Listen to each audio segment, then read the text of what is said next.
Hi there, Davy Cretin here for Cretin Classics, and I'd like to welcome my special guest back to the channel, the first two-timer, not including Tia, Mr. Jack Toledano from All or Nada According to Jack. How you doing, Davey? How's Okay, everything going? welcome back, Jack. Thanks. Feels like it's been a while. You've been quite the busy guy. Oh, too busy, too many shows. I got to Yeah. chillax and do more stuff for my own channel. I have so many guest appearances all over the place. Well, that's nice. I've been busy in a different way with projects here and projects at my place upstate and Right. travel. And I just got back from the DC area. I was there the whole week last week. Nice. That was a lot of fun. In fact, I think I may have sent you George Washington's harpsichord from his house, but. Yep. Of course, you couldn't tour most of the house because it was ripped up. They have to like redo the foundation. So go Oh, figure. But they still took my $28. of course. Money, money, money.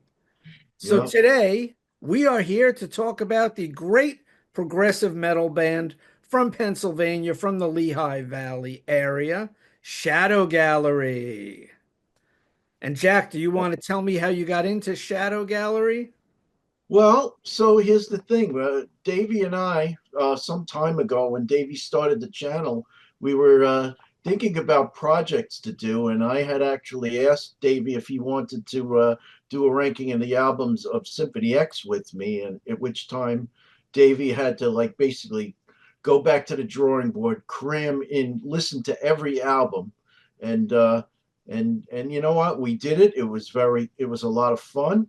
Oh, yeah. You know, So look for much that on enjoyment. All or Nada, according to Jack. I think that was my second or third YouTube appearance on your channel, and it was a Yes, couple of months before I actually started my channel. I think it was right. October 2023.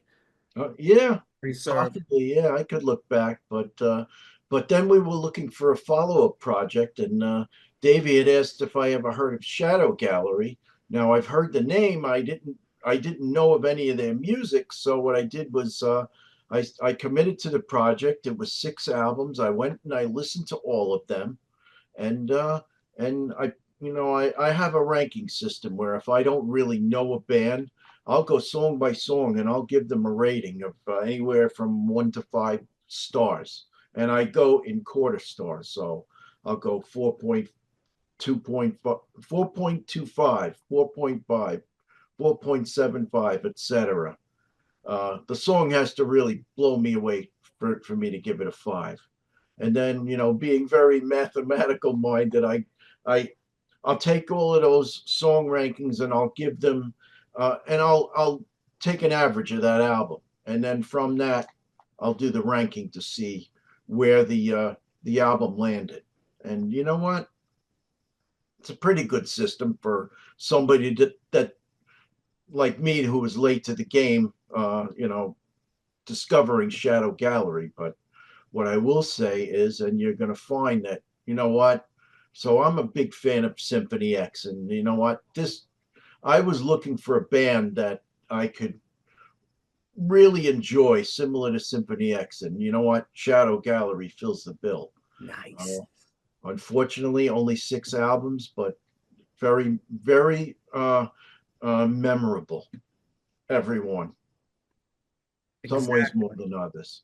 So So, before we get started with our album ranking, I'm just going to give a brief history of the band. Like I said, sure. they're from Lehigh Valley, Pennsylvania. They started off in the early to mid 80s as a band called Sorcerer, and they did a lot of covers and some originals. And two members that were germane to the formation of Sorcerer, but they were not in Shadow Gallery. It's before they changed their name. Ron Evans on guitar and John Cooney on drums. And they toured around with Carl Cadden James on bass, who was also singing some, who was singing lead vocals, along with Mike Baker singing lead vocals at the time. So they were a four-piece going around playing Eastern Pennsylvania, the Pocono area, where I visited last year with Tia, and we met John the Music Nut and John Clauser. We saw the Accept show with KK's Priest. So I was in that area last year, it's September of last year. They played around Eastern Pennsylvania and New Jersey for years. And then Ron Evans left the band, John Cooney left the band, and they got a guitar player by the name of Brent Allman, who was originally from Texas. And he still has that Texas twang in his voice, that Texas drawl. And he is a great guitar player. And he's influenced by a lot of jazz guys, and he's a huge Ingve fan. So whenever you hear that super fast, shreddy guitar on the early albums, that is Brent Allman playing the guitars there. Also, they got in another guitar player by the name of Chris Ingalls. Now, Chris Ingalls, when they became Shadow Gallery, he switched over to the keyboard player. And he is a great keyboard player and a composer because basically the music is written by Ingalls and Allman and Cadden James do most of the music writing. And then on the second album, Carved in Stone, when Gary Weirkamp joined the band, he became a songwriter. So the band is full of songwriters and they write great songs, memorable hooks and melodic, but these guys have chops for days and they could shred like heck. When they sent a demo to Mike Varney from the shred days of the 80s, he formed a label called Magna Carta out of upstate New York, and they sent him an 8-track demo, and he signed them, and they were the second signing to Magna Carta Records after the band Magellan, whom is a prog metal band people may have heard of out there. Another really good band that were on the label. And Magna Carta became a really good label in the 90s. So I first heard Shadow Gallery in the mid 90s, and I had a hookup at Magna Carta, and they would send me promos of everything. A lot of really good bands on that label. Cairo's a band, and a lot of other bands on that label. Good music. You could search it out. You could find the listing on Wikipedia of all the bands that were on Magna Carta. Now they got some Dream Theater connections to these guys because they had James LaBrie sing on a song on one of their albums, and then they did the music for one of his albums because he's not an instrumentalist, LaBrie, he's just the singer. So they did the music, the guys in Shadow Gallery did the music for his first two Mull Muzzler albums. Under his, the first one was Mull Muzzler. The second one I think was under the name James LaBrie's Mull Muzzler. And that first album's really great. I love that record. Also, Shadow Gallery have appeared on a bunch of Magna Carta tribute albums. Now, because of legal rights, it never said the name of the band on the album covers, but they played a lot of stuff, the musos in the band, on a Rush tribute with Mike Portnoy, so they got to know Portnoy through that. Like I said, LaBrie was on their album, then they played on his solo records. They were also on a Genesis tribute album, doing a version of Entangled, which is great. On the Rush tribute album, they do multiple songs. On the Yes tribute album, they do Release Release from Tormato, which is a real deep track. And geez, what song did they do on the Floyd tribute album? Time, which is really good. Nice. Unfortunately, very sadly, Mike Baker died of a heart attack. He was 45 years old, died October 29th, 2008, died way too young. So the band were actually working on their sixth studio record at the time. They got a new singer named Brian Ashland in, and I've been watching a lot of interviews with the band recently. And Gary Weirkamp knew of Brian Ashland. He said, I know a guy who'd be perfect for this song. He sounds like Jeff Tate. We should get him in the band. Meanwhile, Brian Ashland had gotten married, had moved, had switched jobs, and they had no idea where he was. He had switched email addresses, so Gary couldn't get in touch with him.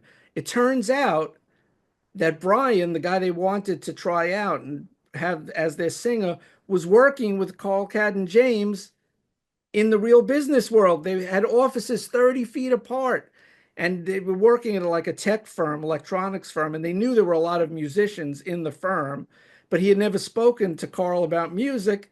And that's how they hooked up and they got him down and he started singing with the band. So he is their singer. Unfortunately, they haven't done an album since 2009, which is really sad. And I don't know if they're going to do another record again. Besides the six studio albums, they also have a record called Prime Cuts, which is a compilation, and there is an unreleased demo on there called Rule the World, which is like a heavy rock song, pretty good song. They only toured in 2010 and 2013. Very few dates in America, Oh, mostly European dates, and I don't think they've played more than 30, more than 3 dozen live shows, let's say. And there's clips of them playing in Europe, and it's really good. And the whole front line of the band, they had like three backing vocalists, and then Brian Ashland doing the lead vocals. And there's a really cool clip of Crystalline Dream, one of the songs I'm sure we're both going to talk about because Right. it's one of their best songs. Yes, it And you is. see that Gary Weirkamp has a guitar around his neck. He has a little keyboard in front of him, and he plays that really super fast keyboard solo with one hand. So the guy's a super talent. He plays drums on most of the songs on the last album, Gary Weirkamp. Plays the guitar. He's a songwriter, plays keyboards. The guy does everything. He even plays bass in the band occasionally.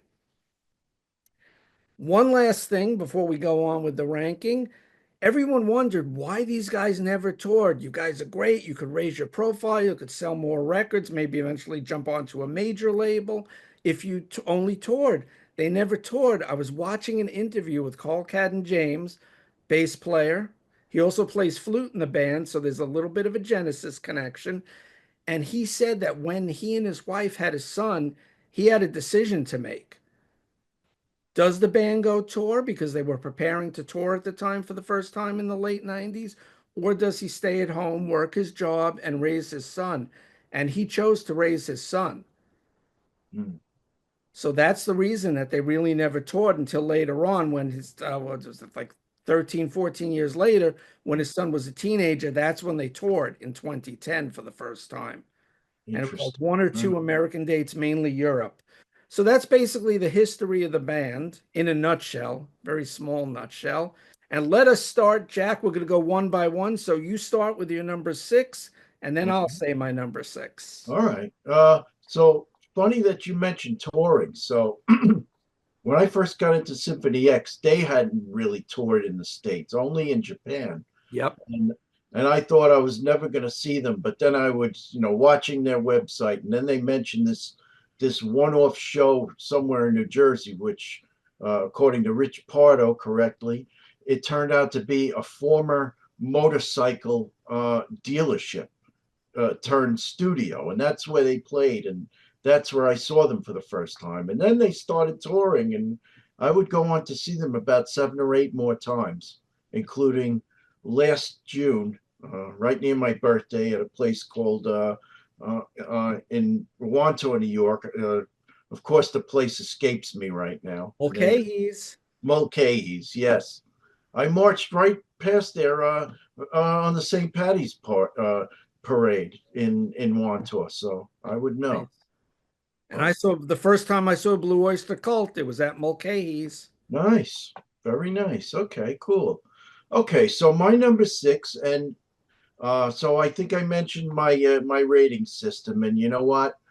There is not a bad album. Unfortunately, one had to go last. It's just like, on a stacked baseball team where you have 1 through 9. You can't have two number four hitters. You can only have one number four hitter. Right. You can only have one number one hitter. So, number six is their third album, Tyranny. So, let's go talk about Tyranny. So, again, uh, songs that I rated a 5 was Roads of Thunder, Mystery, uh, catchy, nice synths. I gave that 4.75. Chased, I gave that 4.75. That's an instrumental. Yep. And I Believe, possibly the longest song on the album, that also a 4.75. But And that's the one with James Labrie sings a verse, and the music under his vocals, so melodic, so incredible, I believe is a phenomenal song. okay, good to know. I was not a, I was not aware of that. Yeah, he sings a whole verse about, wow, maybe halfway through, not even, but James Labrie is on that from Dream Theater. I'm wearing a Dream Theater shirt. Great song. I Okay, agree with you on that song. okay, great. Okay, so to your number six. Okay. Moving on to my number six. Now, not that this is a bad album. Like you said, I think every album is excellent and has great points, but I'm going to have to pick their last studio record that came out October 2009, probably in Japan, because I Wow. think the rest of the world came out November 3rd, because I have two release dates. So because stuff usually comes out a little earlier in Japan, I'm guessing October was Japan, November 3rd, 2009, rest of the world. On Inside Out Records, Digital Ghosts. Okay. Produced by Gary Weirkamp, Brent Allman, and Carl Cadden James. Artwork here by guitar player Brent Allman. It's their sixth and, as of now, last studio CD. Now, there are three different running times because there's a few different versions of it. The regular 7-track American version is 55 and a half minutes. The Korean and Japanese version is 64:13 because it has an extra just about 9-minute song featuring DC Cooper from the band Royal Hunt on vocals. And then you get a bunch of demos and a couple of unreleased Mike Baker tracks for the 74-minute version. I think the reason I have to put this album last is because Mike Baker was only on the bonus tracks. He had Right. passed away while they were making the record, so he's not on any of the proper album, the 7 songs. It starts out with Honor, which is 9 minutes and 59 seconds, so a hair under 10 minutes. And you have the new singer Brian Ashland singing, but it sounds like classic Shadow Gallery here to me. Right. And the guitar solo in this song is done by Brian Ashland. Then you have, so that's a real Shadow Gallery sounding song. Second track is called Venom, and it's really heavy. And you get a guy named Clay Barton singing. And he's from a prog metal band called Suspire, Suspyre. And also, Carl Cadden James sings some lead vocals on here. I'm going to move on to the title track next called Digital Ghost. And this is a tribute to Mike Baker. Really good lyrics. Basically, Carl writes most of the lyrics for the band. And you get a really good vocal by Brian Ashland on this song. It's almost 10 minutes long, 9.5 minutes. Digital Ghost is a highlight. And my last highlight on the proper album is the last song called Haunted, also a little under 10 minutes. And you get on this song Brian Ashland really sounds like Jeff Tate. It's like, holy cow, you could swear Jeff Tate is singing that song. And then I the guitar, actually, that's in my notes for the song Pain. Sounds like Jeff Tate. okay, he does. That's who he most resembles vocally. He really doesn't sound like Mike Baker, their former singer. Right. And then you get the guitar solo on this song where it comes in and you swear it's Brian May from Queen.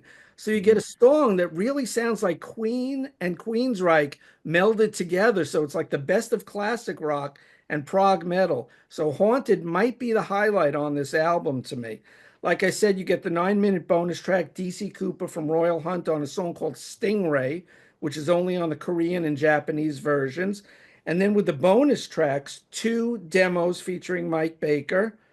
You get a song called Two Shadows that he sings, that's a little over 5 minutes, and a song under 4 minutes called World of Fantasy. So those are worth checking out. So there's some guests on this album. It's good, but to me it's not great, maybe because I also miss Chris Ingles' songwriting and his keyboards here a tiny bit, and Mike Baker is a big absence. But Brian Ashland is a great singer. I'm not dissing him at all. It's just different than their 5 previous records. So Right. that's why it's my number 6. Okay. Over to you, good sir, We're gonna have some differences. So. which is good. That's great. We see it, the catalog differently. Okay, so my number 5 is their fourth album, Legacy. So let's talk about Legacy. That got ranked a 4.5. Well, just a tad under 4.5. So Legacy, uh, and all my notes are on this laptop. By the way, I use spreadsheets. And So I write everything out by hand because I'm ah, a lunatic. well, spreadsheets of the brain. So yeah, so Legacy. It's a great album. Cliffhanger 2 and Destination Unknown gave them both a 5. Um, Society of the Mind, nice chorus and heaviness. I gave that a 5. Uh, Unfortunately, what brought it down for me, I'm you know what this album probably could have been in first place, but you know what? Uh, if you go to First Light, song number Partition number 4, in studio noises, weird avant-garde sounds. So I'm sorry. I being a purist, I had to give that a 1. That kind of brought it down a little. And it was 5 minutes worth. If it was like maybe 30 seconds, I probably would have given it a no rating and it wouldn't have fallen into the average. But that's a nice chunk there. And then the finale, I gave that 3 stars. So that those two kind of brought the average down.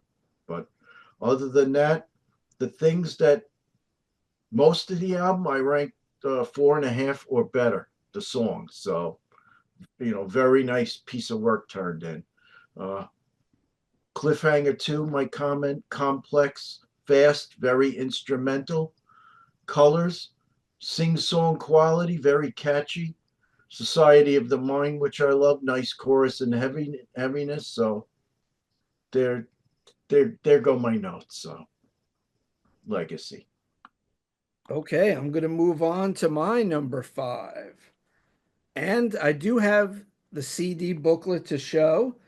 This is their fifth album from June of 2005, 75 and a half minutes long. These guys made long records. And unfortunately, it is Room 5. There it is. Okay, the Room fifth 5 album. is my number 5. Not that this is a bad album at all. Produced once again by the band, especially Gary and Carl. The artwork is by Rainer Kalwitz. It's on Inside Out. This is the second part of a concept record. And it's a whole, wow, the two concept records are very deep. They're political thrillers. And the way Carl's the one, the lyricist, he wrote all the lyrics to both albums, Tyranny, which is the first part of the concept. And then their fifth album, Room 5, is the second part of the concept. And it's about, to try and encapsulate it really fast, it's about a boy genius who graduates college, super grades. He goes to work in the military industrial complex and he makes weapons. He makes bombs, he makes missiles, guns, and then he moves to Europe and he sees that countries and people and politicians are using his weapons to kill people. And people just want to pay money for the best weaponry to kill other humans. And he becomes very disillusioned. He leaves the industry and he moves to New York and he goes into hiding. Meanwhile, the government's looking for him because he knows too much. They Hmm. send someone after him, but more on that later. He becomes a computer hacker. He's so intelligent, he teaches himself how to become a hacker. And this is the first part from Tyranny, and he meets a woman online in the 90s when social media was barely starting and people were just starting to contact each other on the internet. He falls in love with a woman who works in like bioengineering, and they end up meeting eventually and falling in love. But her company that she's working for is creating a killer virus that the governments want to unleash on the world to cull and herd the population. So this is such a heavy, deep, double concept record that were released 8 years apart. First part in 98, the second part in 2005. She injects herself with the antidote to the disease. They meet, they have relations. She becomes pregnant. She gives birth to a daughter, and she dies during childbirth. So now he has a lost love. And it's all about then the government agent finds him and hunts him down. So there's songs chased, like you mentioned. They're being chased. Song hunted. He's being hunted down.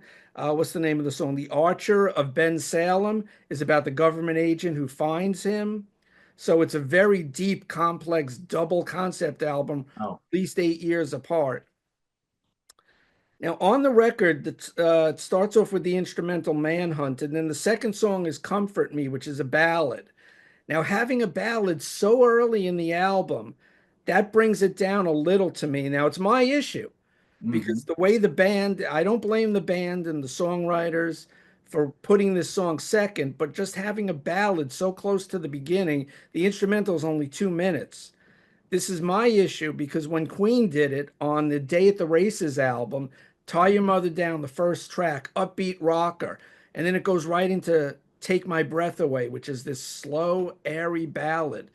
And just that sequencing always alienated me. So this is a Dave problem. This is not a Shadow Gallery problem. Well, it's like so I'm if you see my shirt, this is Ian Anderson, by the way. Jethro Tull.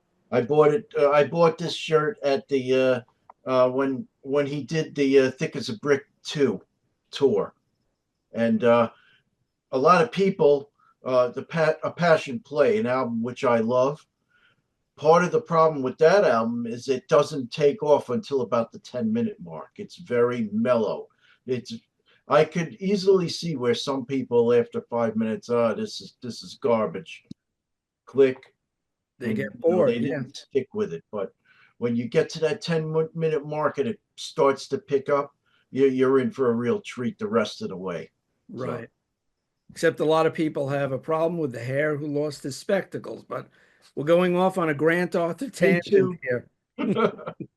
It's getting back to Shadow Gallery. The third song, The Andromeda Strain, almost 7 minutes long, is an amazing song. It's heavy, it's melodic, it's metallic. So that's where the album picks up. The Andromeda Strain is one of the highlights here to me.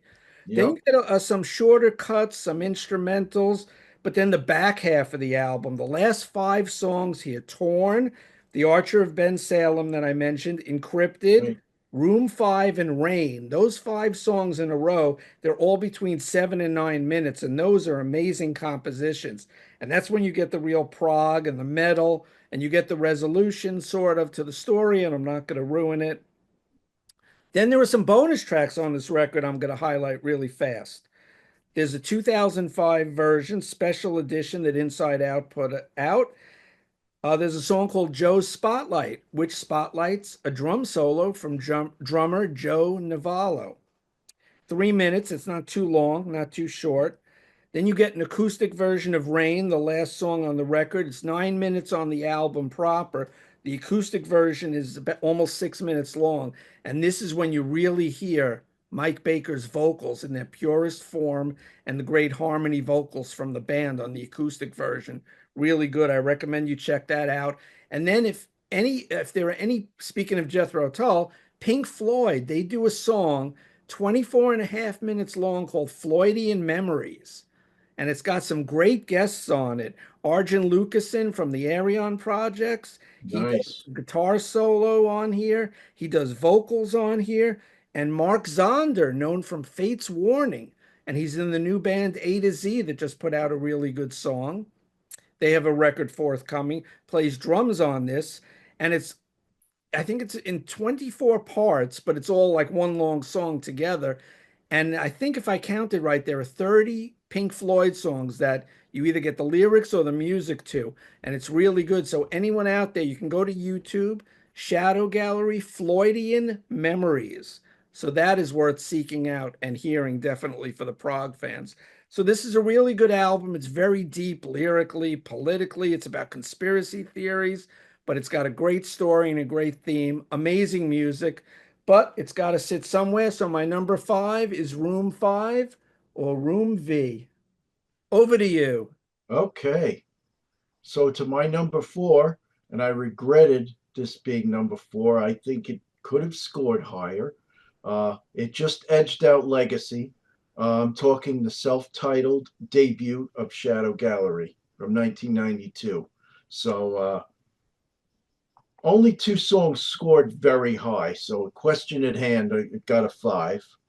Uh, the final hour got 4.75.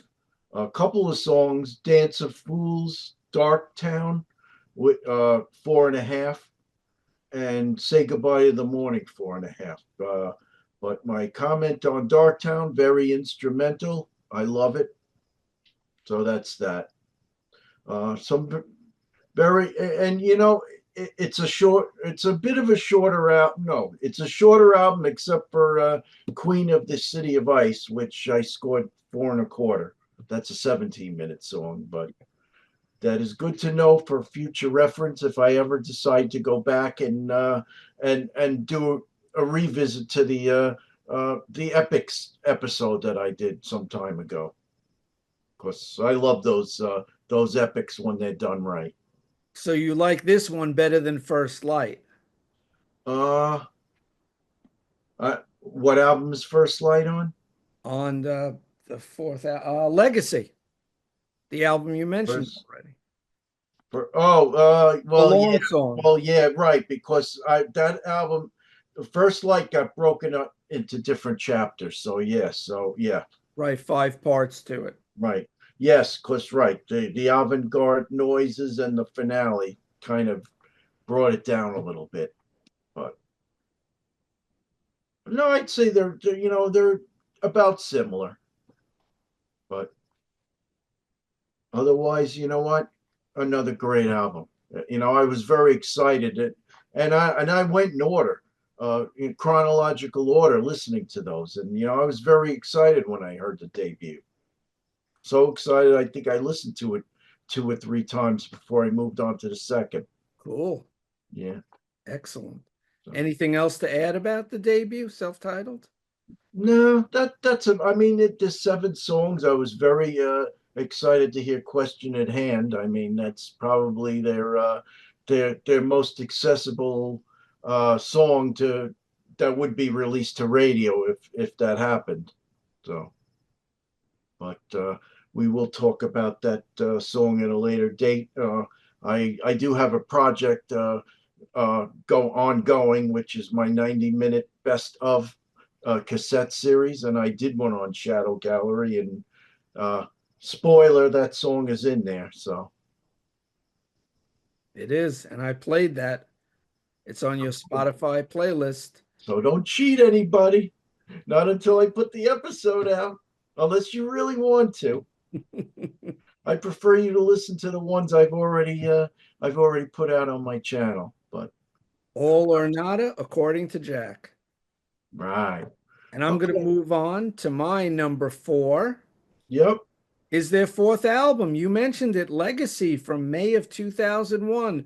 Once okay, again, produced by the boys in the band. The artwork on the album cover here is by Carl and his wife Colleen Cadden James.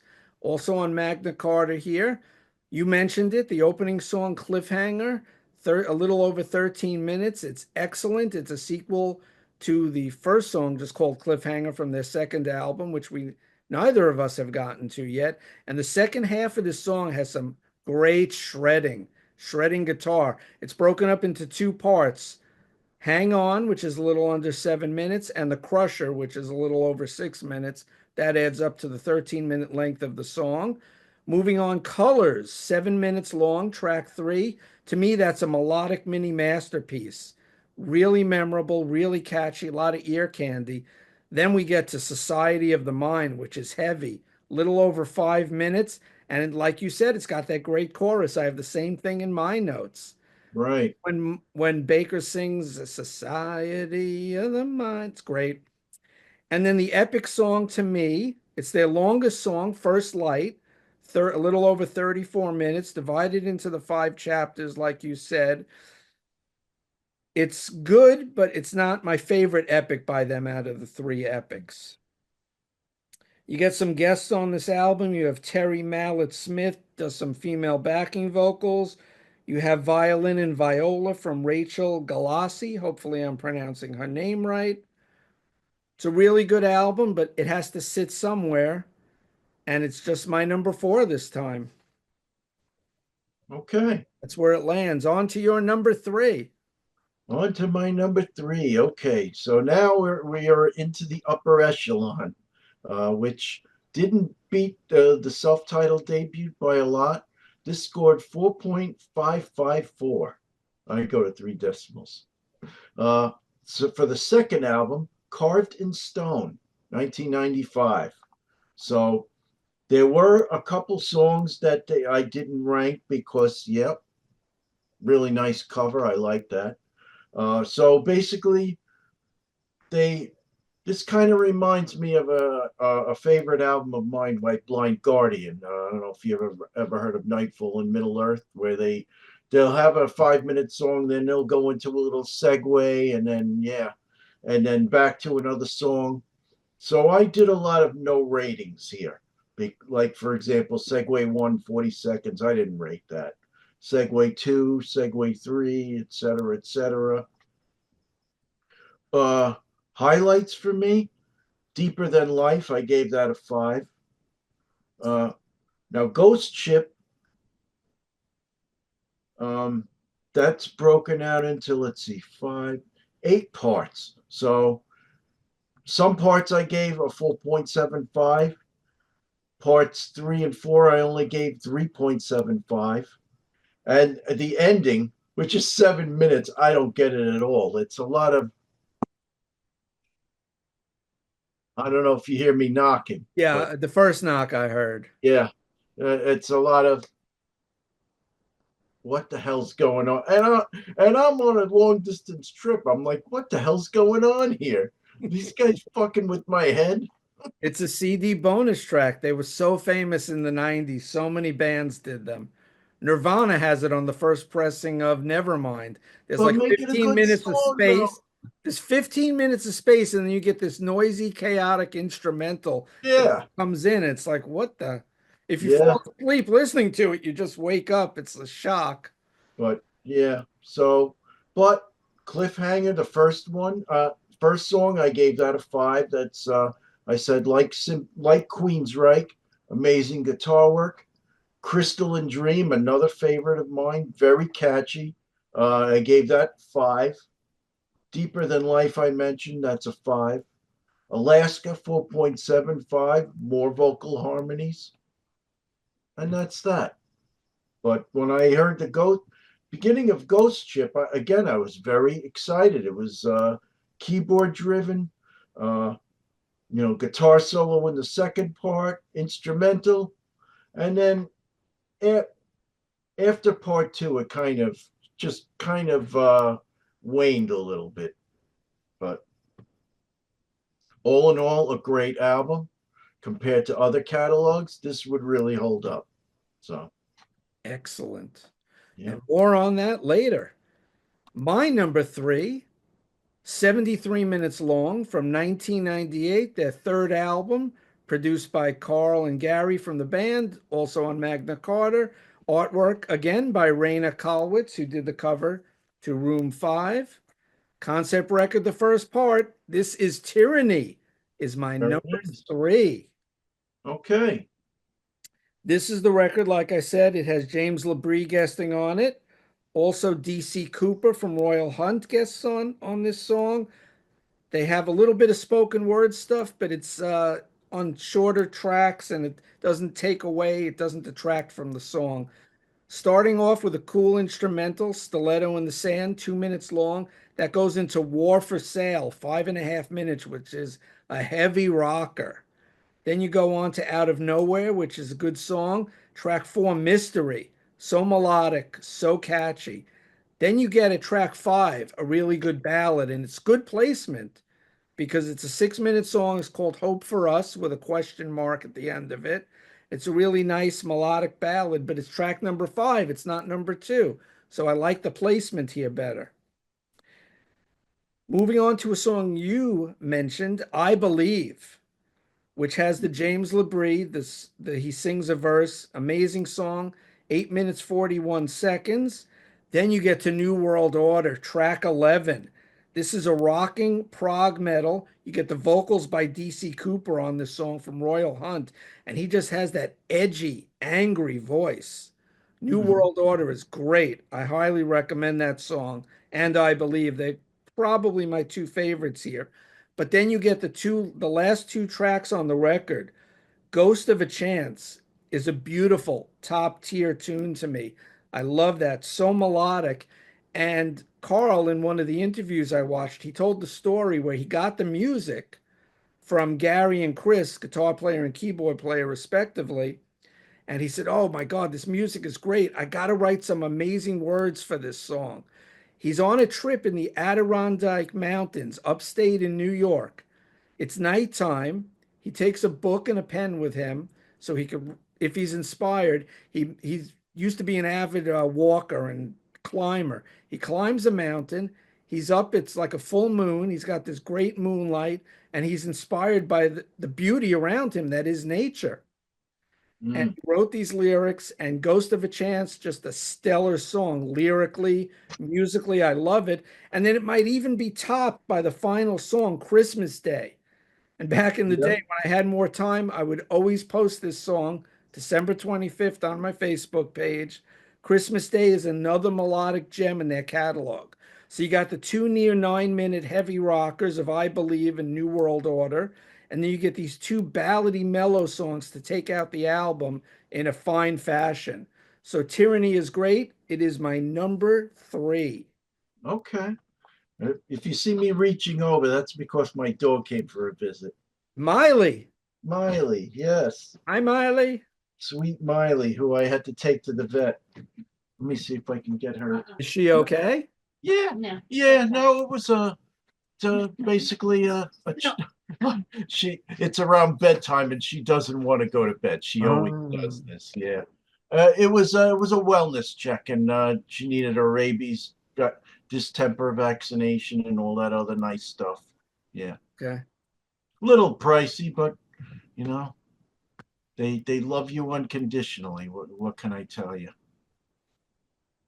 Okay, so my number two, which you've already mentioned, is the second to last album of theirs from 2005, Room V. Um, so a lot. Now, I took a little bit more of a holistic approach to this. You know, being as less familiar, I took more of an objective approach. I just wanted, you know, give me an album with the best collection of songs. And that's how I ranked it. That's like, you know, it's like somebody who talks about what their most favorite albums are. And why would that be? That's because most of the songs, if not all of the songs, are really speak to you.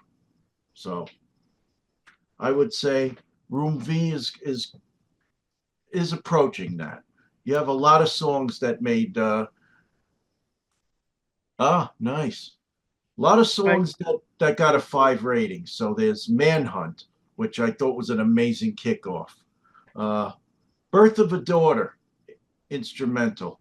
Death of a Mother, another instrumental. I gave them all fives. Uh, the Archer of Ben Salem, love the keyboards, slight heaviness. I gave that a 5. Rain, I gave that a 5. The last song, yeah.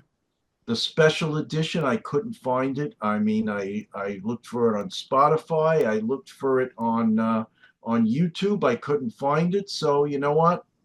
Didn't I only rated acts 3 and 4? That averaged out to 4.65. Nice. And yeah, Andrew Media Strain 4.75. Room V, the title track, 4.75. So yeah, so they really hit a home run with most of the songs on this album. So as as a more objective person, I'd have to say that that's one of their top albums. And you are in line with most Shadow Gallery fans. If you look on the site Nice. that I use called Prague Archives, this Uh-huh. highest rated album on Prague Archives is Room V, Room 5, whichever way you want to take it. Right, That right. studio record. So you, sir, are right in line. Okay, good. Glad I wasn't losing my mind, as it were. I'm the contrarian here. Oh, there you go. Okay, so moving on to my number two, you mentioned it already, the self-titled debut from 1992, Nice. produced by Carl, artwork by Sean Lux, Lux, hair over 59 minutes, their debut on Magna Carta. The odd thing about this record, and I think a lot of people don't like this, there is no human drummer on here. They use it says on the drums, Ben Timely, and that's their pseudonym for the Alesis HR-16 drum machine. So this record has a drum machine, but don't let that sway your opinion. I think the songs on this record are amazing. And I Right, don't think there's a Duff track on the first record. I do have a problem with one song, but I will get to that. It's only a minor quibble. That's the way I am. And you got to differentiate these records somehow. right. It opens up with a Dance of Fools, And Chris Ingles' keyboards on this song, 7.5 minutes, amazing. Just so melodic. And then you get the guitar work from Brent Allman, and he's just shredding on this song. He's got a lot of fiery fretwork on this album, and you really hear his Yngwie Malmsteen influences come through, especially on the first couple of records. Stellar opening song, The Dance of Fools. It opens up heavy, and then it goes into the melodic verse. Just great playing. And it's only the four-piece of Mike Baker on vocals, Brent Allman on all the guitars, Chris Ingles on all the keyboards, and Carl on fretted and fretless bass. There's some nice fretless bass playing on this record. And of course, he plays flute here and there, which is great. Track two, Darktown, a little over 9 minutes. You get this stately keyboards in the melodic verses. You get a heavy chorus, so it's a really good dichotomy. And the song just smokes when it picks up for the chorus. Great solos throughout, then it goes back to the mellow part. So it's really progressive. It has the light and the shade that I love. That sort of started with Led Zeppelin back in the day, like 10 Years Gone. Probably my favorite. That is my favorite Zeppelin song. Mine too. You get the light side, you get the heavy side, Yep. Zeppelin, and you hear that in spades on Darktown. Hmm. Track three, Mystified, is a wonderful ballad, a little over 7 minutes long. It's a great ballad, but you still get that almost shred solo from Brent Allman. No relation to the Allman brothers. It's still proggy, it's shreddy, it's a ballad, great song, Mystified. I'm going to move over to track six, Say Goodbye to the Morning. This is the melodic gem on the record. I love that chorus. And you sort of got to wait for the chorus till the end of the song. Mike Baker's vocals on this song, excellent. Then you get to the epic song. Out of their three epics, this is probably my least favorite. And the reason it is, it has the spoken word, it has the actors reciting lines in it. Now, once again, this is a me thing. This is a Dave problem. There's a new album I'm going to review on my channel coming up soon where there's some spoken word stuff, and it's another minor quibble for me, once again, unfortunately. But it first started when I listened to Rush. You get the Hmm. Progressive Steel album. You have those two epics. You have the Necromancer, you have the Fountain of Lamneth. One of them, I can never remember which one, has some spoken word stuff in it. And Right. that always brought those songs and those albums slightly down for me. But then you get to 2112, and the spoken words that are not on the album, they're in the lyrics. So if you're at home reading along, listening to the old vinyl back in the day where they printed all the lyrics, any of the storytelling was like in italics on 2112. So no, there was no spoken word in the title track. So that's how I relate Shadow Gallery to Rush here. And just the spoken word stuff, it always just, why do they have that there? It just slightly ruins the song for me. You ever heard Dick is a Brick too? Yeah, years ago when it came out, but not There's since a it little was bit of spoken word in that, and I think it works. It okay. yeah. I actually like it. He doesn't go overboard with it. Let's just say. And it's not overboard here. It just takes me out of it a little. Like Right. I said, it's a me thing. But Right. that's the way the band did it, so that's the way it is. But it's still great playing on this song, and it's very melodic. Great acoustic guitars by Brent Allman here Right. throughout the whole "The Queen of the City of Ice." 17 minutes long. The record's an hour long. So my number two, the debut album, Shadow Gallery from 1992. Very nice. Okay, and so this is where we differ. For my number one, I did go for my top album. I did go with Digital Ghosts. Now, again, Ooh, I don't have the same emotional attachment. With the fact that Mike Baker passed away at the untimely age of 45.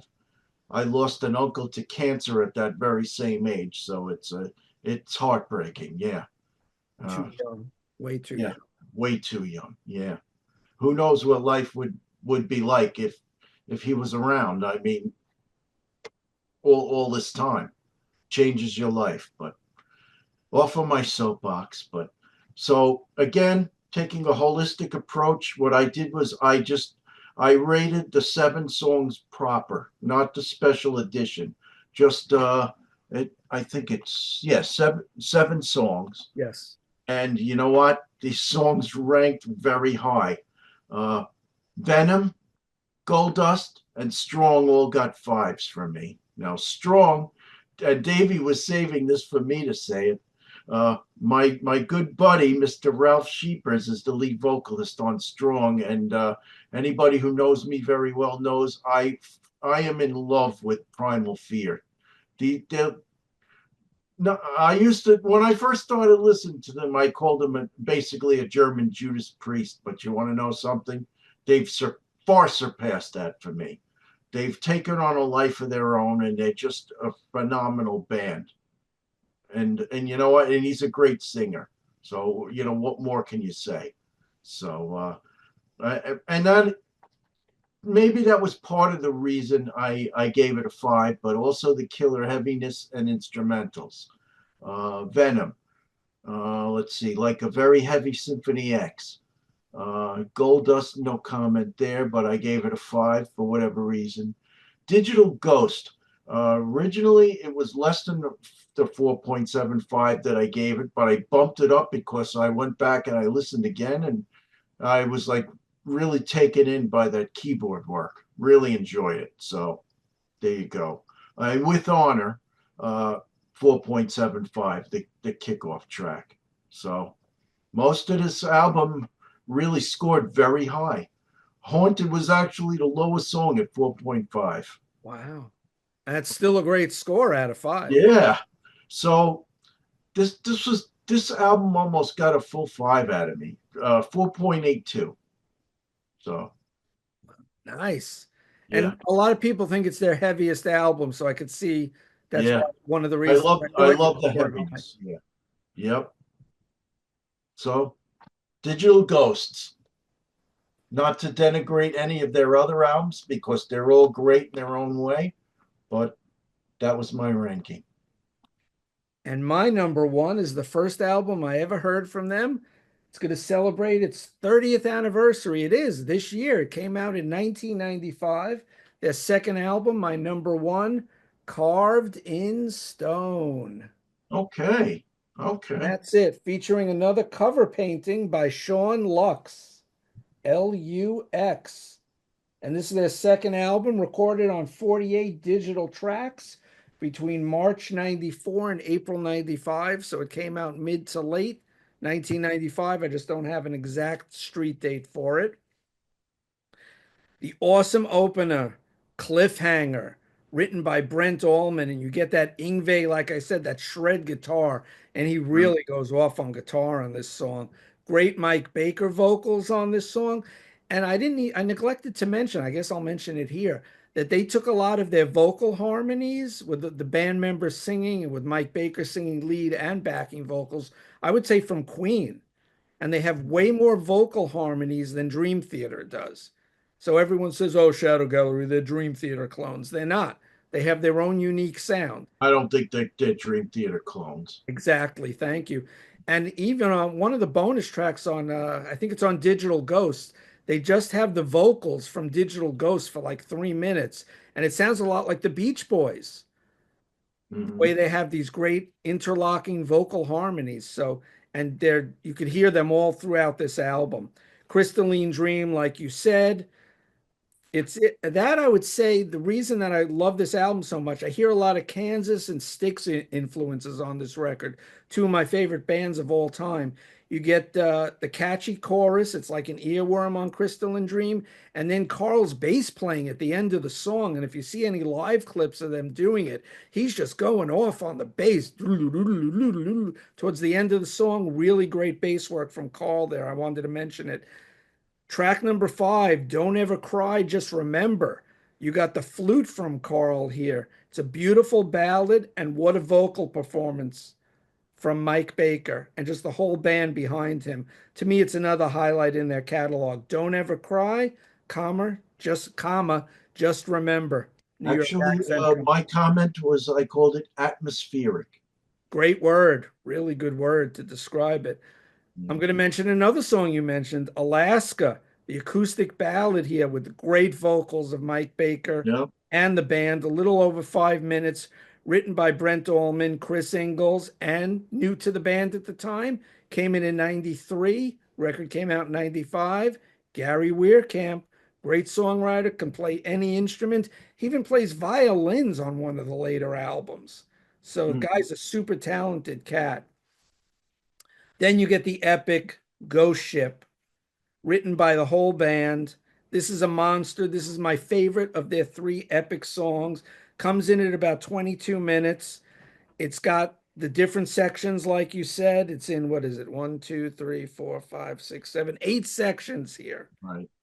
And see, I'm used to that ending after all these years where there's the blank noise, then there's the knocking, and then you get the celestial airy keyboards. I like that ending. Right. And it's there were so many albums I heard working at Titus Oaks and Music Arcade and Mr. Cheapo's that had bonus tracks on them. You'd be Right. busy working, you'd leave the CD on. Okay, the CD ended, and then all of a sudden something comes up. So Shadow Gallery were in line with everyone else that did this.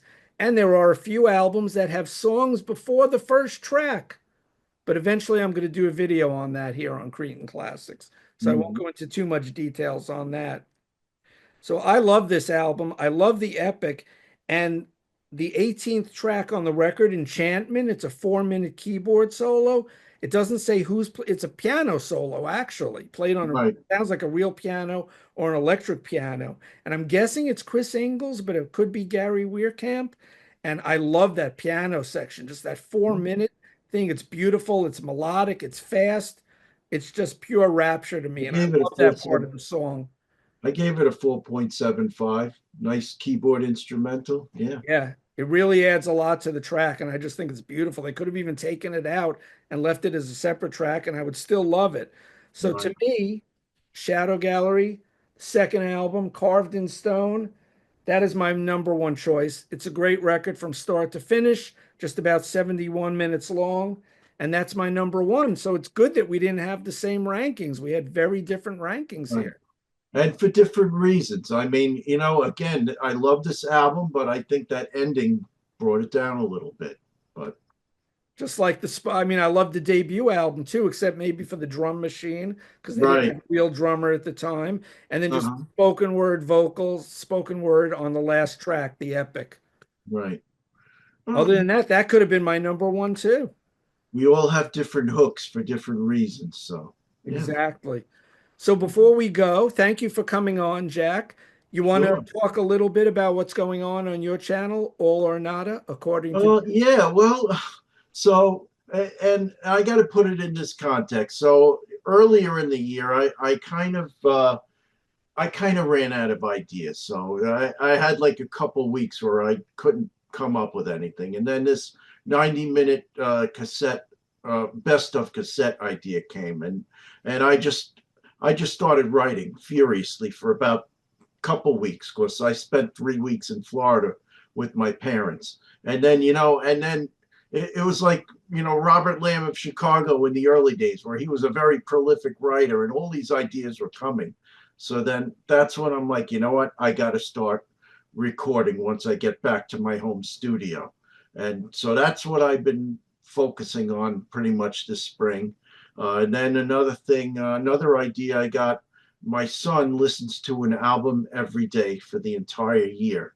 So and I feel like I need to increase my knowledge because I feel like I've been passed by certain other people on the YouTube channels where I need to increase my knowledge. So I listen to a lot of prog rock albums and a lot of well, yeah, no, I'm a lot of prog rock albums. I'm trying to, get that knowledge so I can speak more intelligently and I can come up with more ranking of the albums in the future because I've heard them all. But also, there are a lot of bands that I'm very curious about that I've never heard before. That uh, Jason and I are driving back from Maryland the other day. He puts on NRBQ of all things. I had never heard them, but I was very curious what they sounded like. So, Like one of the best bar bands. That's what they yeah, sound like. right. My boss at Titus Oaks, George, he used to play them all the time. And one of their most famous CDs is like live at Yankee Stadium, but they didn't record it at Yankee Stadium, Well, if I that's too remember bad. correctly. because of that, I went and listened to a Good Rats album. So another bar band from Long Island. Yep. But yeah, no, it's a fun project. And what I do is every at the end of every month, I talk about what I listened to that month. And it's a really fun topic. And there are some surprises. I never thought I could get into early Genesis, but now I like them. I Yeah. love that stuff. I remember in your first episode, you spoke about Relayer by Yes. Yes. Right. Yep. Mm-hmm. So I've Yeah. seen it. I'm watching. Yeah. Someone's out there So watching. It's there me. there will be a Yes episode coming up. So stay tuned, folks. And then Nice. some other surprises that I'm going to talk to Davey about off camera after we finish. But so And that I'm sorry. the thing is that maybe we can get together in the future sometime later this year and we could pick our top 12 tunes from Shadow Gallery. Okay. Yes. Yes, we can do that. Absolutely. I can easily, and any host of other bands you'd like to talk about, but Okay. a lot of time, rather we've got all the time in the world to do these things. Let's hope. Let's hope. Yeah. Yeah. Okay, so I want to thank Jack for coming on, Jack Toledano from All or Nada, according to Jack. Check out his channel. He's also been on other shows. He's been on My Music Corner, that channel with John Clauser, who's on a short hiatus now, and hopefully he'll be back soon to YouTube. You've seen Jack on Sea of Tranquility, Pete Pardo's channel. So Jack is all over. He's got his own channel. Check it out. He's got some Seinfeld content, Odd Couple content, Honeymooners content, sports. You talk about wrestling, Seinfeld, everything. Yeah. A But diverse channel. mostly this year, I focused on movies and music. But Right. So he's got good content. Check it out. We're going to put a link below for All or Nada, according to Jack. appreciate it. Thanks for coming on, Jack. We'll talk off air about a future project or two or three. Right. Thank everyone for joining us. If you're familiar with Shadow Gallery's records, why don't you give us your ranking of the 6 albums below, or however many you know? Tell us maybe how you got into them, what you think of Shadow Gallery. Do they sound like Dream Theater? Are they different? What are your thoughts on the band?